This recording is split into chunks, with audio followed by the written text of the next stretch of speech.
Namaste everyone. So welcome to our Reading with TeaCoP series. So TeaCoP stands for Teaching Community of Play. Ani TeaCoP चाहिँ हाम्रो एउटा community of practice of teachers हो जसले चाहिँ the objective of the community is to promote learning through play in classrooms. And as part of this community of practice, we start this series called Read with TeaCoP, where we invite educators, we invite teachers, to actually read something and discuss the readings. Last week we discussed a paper about capital numbers, whereas this week we are going to be discussing a paper on cognitive apprenticeship by Allan Collins. Okay? And this TeaCoP session is like a Karthana Samuha special because we have members from Karthana Samuha, Dipeshwor, Sangden, Samir, and Supriya talking about this paper. Okay? So I just wanted to quickly, maybe before getting into like what cognitive apprenticeship is, maybe I wanted to set some context by talking about apprenticeship. Right?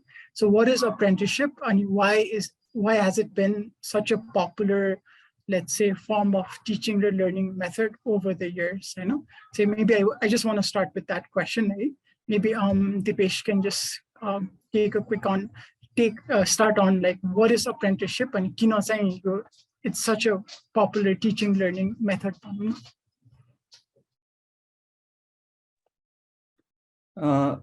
Thanks, Hasin. So basically, apprenticeship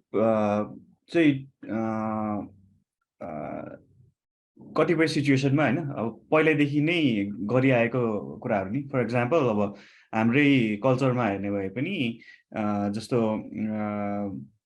even नामसँग related कति कुरा हुन्छ नि ताम्राकारे भनौं न हैन त्यस्तो खालके जुन एउटा पेशा हुन्छ नि त्यो पेशा चाहिँ एउटा जेनेरेसनबाट अर्को जेनेरेसन पास हुँदै आइरहेको थियो पहिला पनि अहिले पनि कतिपय त्यस्तै पेशाहरू कन्टिन्युअली भइरहेको छ अनि त्यो मेथड चाहिँ मोस्टली फोकस अन स्किल्स क्या एउटा स्किल चाहिँ एउटा जेनेरेसनबाट अर्को जेनेरेसनमा हैन कि त अब कग्निटिभ प्र्याक्टिसको ल्याङ्ग्वेजमा चाहिँ ओल्ड टाइमर हैनबाट न्यू कमरमा ट्रान्सफर हुने अनि त्यसमा चाहिँ अलिकति फोकस गर्दाखेरि चाहिँ अब त्यसको फिचर्सहरुको कुरा गरेको छैन पेपरमा त्यो फिचर्सहरु कुरा गर्दाखेरि चाहिँ तीनटा कुरा गरेको रहेछ हैन त्यसमा चाहिँ एउटा भनेको चाहिँ there is like specific methods for carrying out tasks in a domain है त्यो डोमेनमा अघि मैले पेशा भनेको थिएन त्यसमा स्पेसिफिकली कसरी त्यो टास्क परफर्म गर्ने हैन फर एक्जाम्पल अब एउटा मुकुण्ड बनाउनु छ भने त्यसको लागि एउटा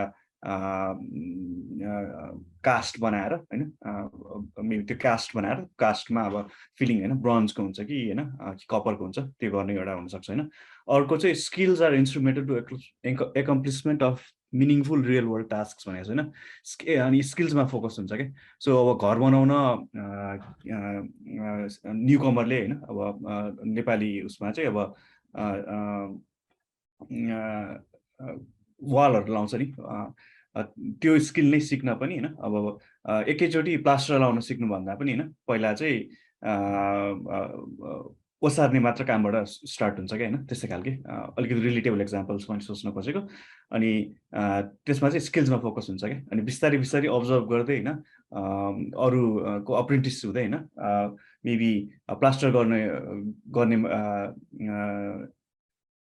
मान्छेको अब अप्रेन्टिस हुँदै काम गर्दै हैन उलाई अब्जर्भ गर्दै अब पहिला भारी नै बोक्दै पनि सिक्दै अब्जर्भ गर्दै चाहिँ उसको पनि स्किल्सहरु बिस्तारै इम्प्रुभ हुँदै जान्छ हैन अनि अर्को भनेको चाहिँ learning is embedded in a social and functional context भनेको छ के यो एउटा जुन सोशल र फंक्सनल कन्टेक्स्ट पनि एकदम इम्पोर्टेन्ट छ किनभने त्यो चाहिँ अब सेपरेटली छुट्टै डिफरेन्ट टास्कहरु गर्नु भन्दा पनि एउटै कम्युनिटीमा डिफरेन्ट स्किल लेभल्स भएको डाइभर्स नलेज भएको हैन घर बनाउने एक्जाम्पल लियो भने पनि सबै स्किल्स एउटालाई त आउँदैन नि मेबी कसैलाई प्लम्बिङको स्किल्स आउँछ होला कसैलाई प्लास्टर गर्ने स्किल्स आउँछ होला कसैलाई अब इलेक्ट्रिसियनलाई बत्ती जोड्ने स्किल्सहरु आउँछ हैन सो मेबी बिल्डिङ बनाउने कम्युनिटीमा चाहिँ डिफ्रेन्ट स्किल्सहरू, तर it's like based in a social context क्या, सोसियल र फङ्सनल कन्टेक्स्ट रियल वर्ल्डमा बेस्ड हुन्छ। Thanks. So maybe then just to add to, let's say, Dipeshwor Poniko, another question I had was, so a lot of examples that Dipesh gave was on like keep on traditional apprenticeship or like some workforce related, I know some with you, but formal education, are there any examples of learning by apprenticeship? And I think you're a question too. So this is open for anyone to answer.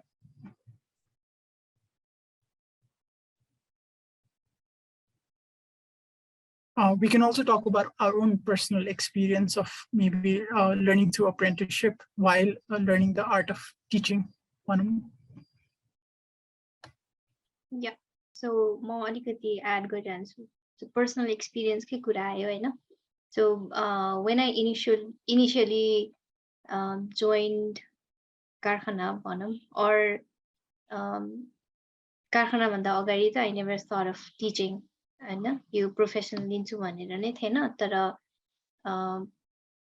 I think कारखाना आइसकेपछि चाहिँ I like the approach that कारखाना was taking on making the learning experience better for children हैन, अनि त्यो राम्रो लागेपछि चाहिँ so I showed my interest, and then त्यो पछि चाहिँ I felt like I was already in a system के सिस्टम भन्नाले मैले त्यो apprenticeship सँग कनेक्ट गरेर भन्न खोजेर सिस्टम वाला वर्ड युज गरेको. सो त्यो सिस्टम जहाँ चाहिँ we were groomed, अनि त्यसपछि हामी constantly shadowing भनेर अघि like Dipesh Dai mentioned old timer newcomer भनेर, so who has expertise on teaching, who has been already teaching, त्यो मान्छेहरुसँग चाहिँ गएर shadowing गरेर and then क्लासमा कसरी पढाइराखेको छ त भनेर अब्जर्भेसनको थ्रु, एन्ड देन त्यो पछि अब्जर्भ गर्दा गर्दै अनि अब्जर्भ गरेर फेरि when we came back we used to sit and then we used to do a feedback on how the class went and what we really think about the class, and त्यो class हामीले मैले next time गर्नु पर्यो भने चाहिँ what are the changes that I'll bring हैन, अथवा के कुरा चाहिँ कन्टिन्यू गर्छु भन्ने कुरा, अनि त्यो constant observation and then coaching, अनि त्यो practice हुँदै जाँदाखेरि चाहिँ I got into teaching. That's how I learned teaching. पहिला चाहिँ अनि त्यो अलिकति ट्रेडिसनल अप्रेन्टिसशिपसँग पनि कनेक्ट हुन्छ, but then I think यो cognitive apprenticeship or यो पेपरमा अलिकति मोडर्न अप्रेन्टिसशिप भनेर जुन कुरा गरेको छ नि त्यससँग रिलेटेड चाहिँ आई थिंक त्यो रिफ्लेक्सन्सको कुराहरू जुन हामीले गरेको थियो त्यो अलिकति कग्निटिभ स्किल्सहरू चाहिँ ग्रो गर्न or डेभलप गर्न on that practice that really helped.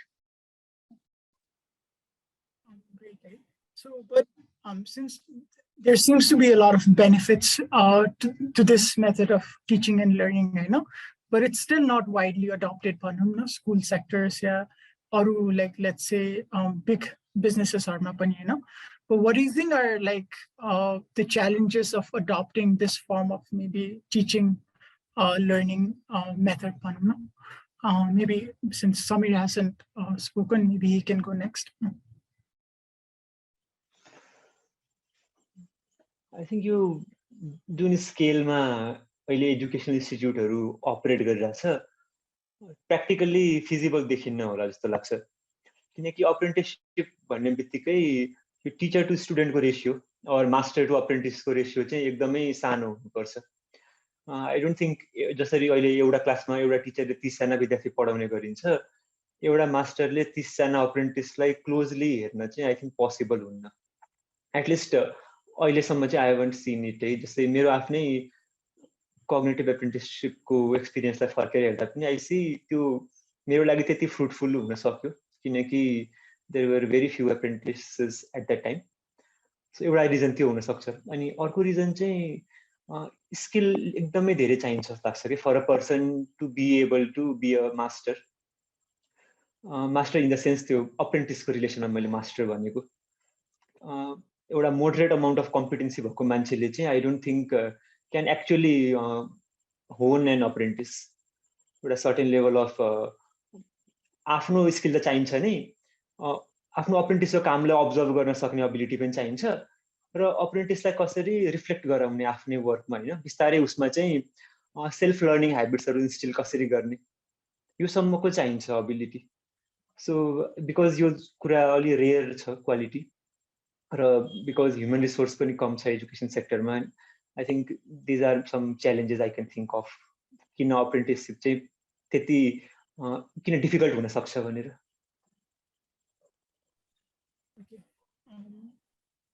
Yeah, so अहिलेसम्म त we're talking about the traditional apprenticeship, I know, but this paper that we read about from Allan Collins, I know, talks about a different form of apprenticeship called cognitive apprenticeship, or CE, like we call, you know. And how is cognitive apprenticeship different from, let's say, a skill-based traditional apprenticeship model?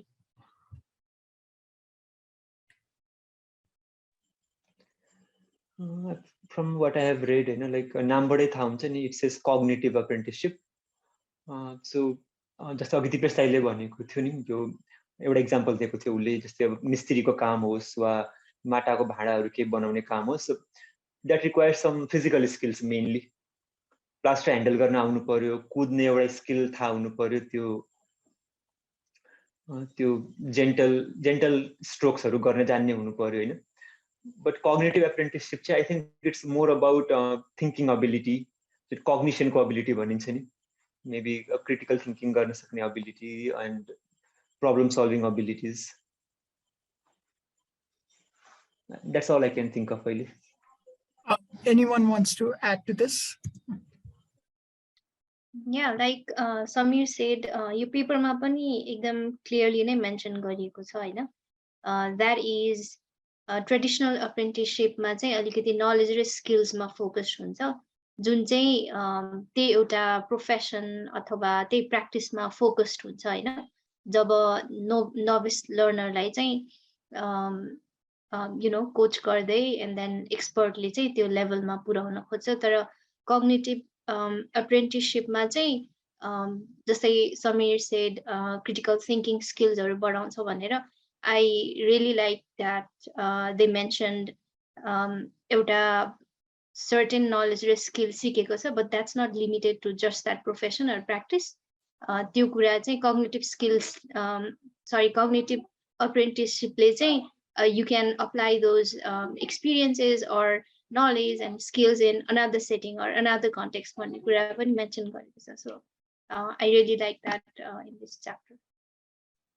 Yeah, so just to summarize, there's general knowledge that you transfer to CA, which like, let's say, the apprenticeship can apply to a wider range of topics or areas. You know, maybe Dipesh can just highlight, is there any this type of skill or knowledge transfer that we do it in Karkhana, or even like you Pebble attempt any certain skills like that we try to inculcate in our members, you know, which they can like gain in one context but apply to a lot of different contexts. Can you think of any examples of such like transfer of skills?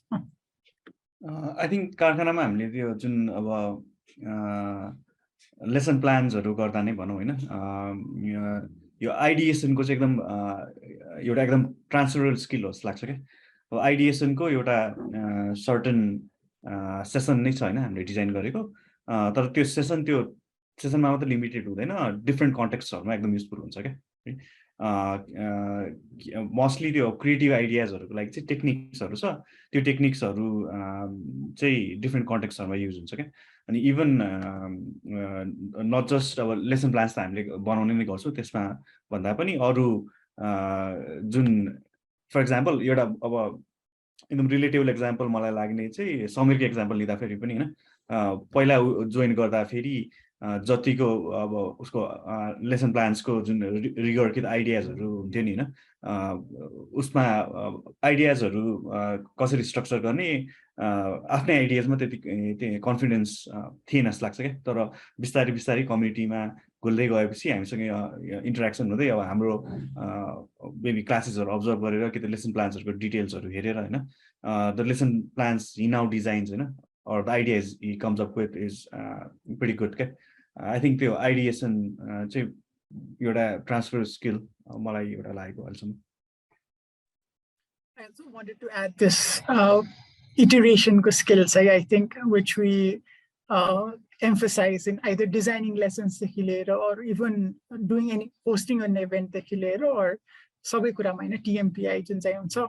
I think that's a skill probably that we talk about with our members so often, you know. And I think that gets transferred. Let's say if it's maybe we introduce that in a context of lesson planning, it also gets transferred to when you're hosting an event or even like organizing your team. You know?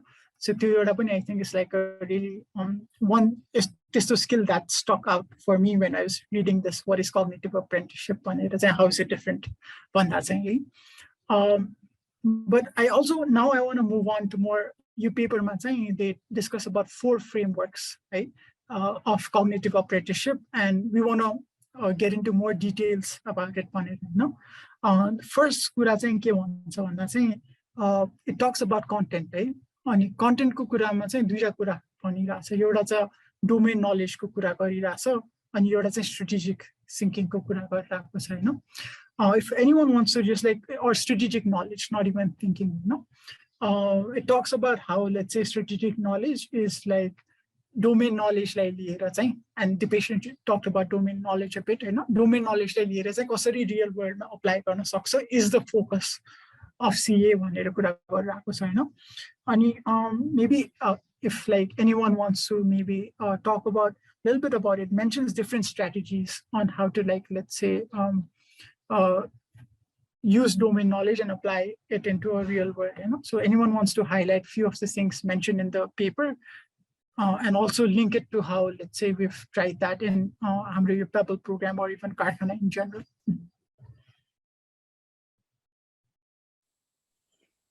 Okay, I think we can take turns. I can talk about your first core strategy. You different strategy you domain knowledge like apply गर्ने or use गर्ने अनि एउटा पहिलो चाहिँ heuristic strategy भन्छ. Heuristic simply भन्नु पर्दा चाहिँ it's like mental shortcuts. So कुनै कुरा चाहिँ long detailed analysis नगरिकनै कुनै shortcut तरिकाबाट पनि थाहा पाउन सकिन्छ भने त्यसलाई चाहिँ heuristics भन्छ हैन. एउटा एकदम common example मैले देखेको भनेको चाहिँ जस्तै चेस खेल्दा फेरि कहिलेकाहीँ चाहिँ आफूले पिस क्याप्चर गर्न बेनिफिट हुन्छ कि लस हुन्छ भनेर चाहिँ कति मान्छेले चाहिँ अब स्टेप बाइ स्टेप हेर्छ हैन. मैले यो क्याप्चर गरे भने अपोनेन्टले मेरो यो क्याप्चर गर्छ नि, I do this do that, it takes a long time. Heuristics मा चाहिँ वी जस्ट काउन्ट के मेरो पिस कतिवटा अट्याक गरिरहेछ, अपोनेन्ट कतिवटा अट्याक गरिरहेछ अनि त्यो नम्बरको डिफरेन्सले भनिदिन्छ it's a good idea or bad idea. यस्तै खालको ह्युरिस्टिक्स धेरै हुन्छ रियल लाइफमा पनि युज गर्न मिल्ने. अनि हामीले आफ्नै काममा पनि एउटा युज गर्ने, जस्तै लेसन प्लानहरु झट्ट कसैले देखायो, अब त्यो टाइम छैन पुरा पढ्नको लागि भने चाहिँ एउटा मैले युज गर्ने कमन ह्युरिस्टिक्स भनेको चाहिँ just go through the basic structure हैन. स्टार्ट कहाँबाट भइराछ, मिडमा के छ, एन्डमा के छ, अनि डज इट, अनि यसले चाहिँ अब कस्तो खालको स्ट्रक्चर दिन्छ, लाइक इज इट स्टार्टिङबाट सम काइन्ड अफ क्युरियोसिटीबाट लिड गर्दै if it goes to reflection part, म जज गर्छु कि it's a decent lesson plan हैन.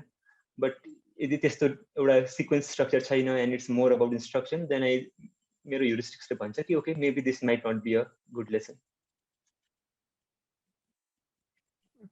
Anybody wants to elaborate on control strategies and how we can like implement that in learning?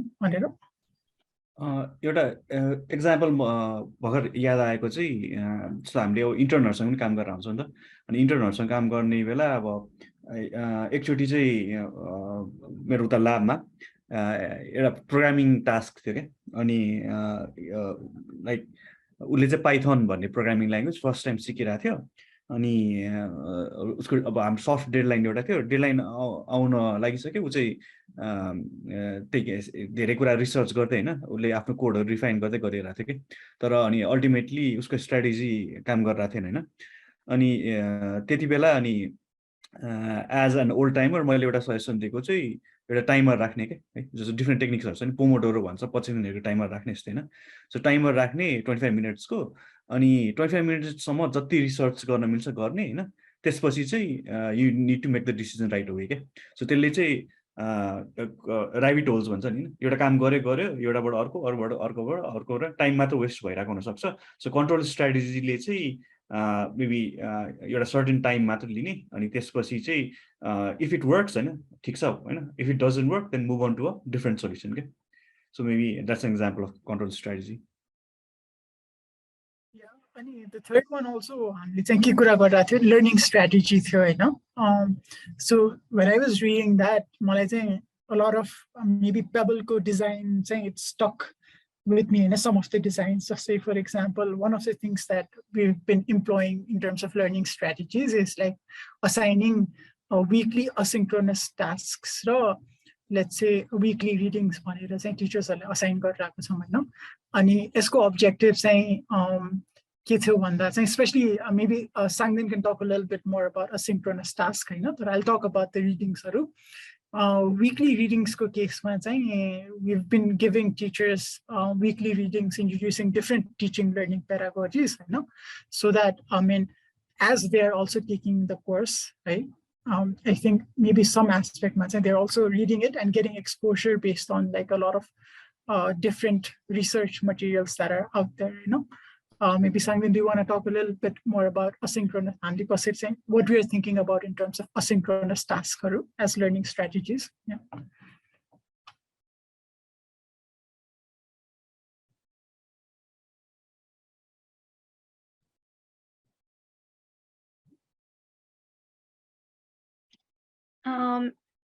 Can you repeat that question again? Sorry. I'm saying what we've been doing is, I know. You remember how we've been like assigning different asynchronous tasks, you know, for teachers to reflect on their teaching and learning, you know. Maybe alikati elaborate how we've designed these asynchronous tasks and what's their role.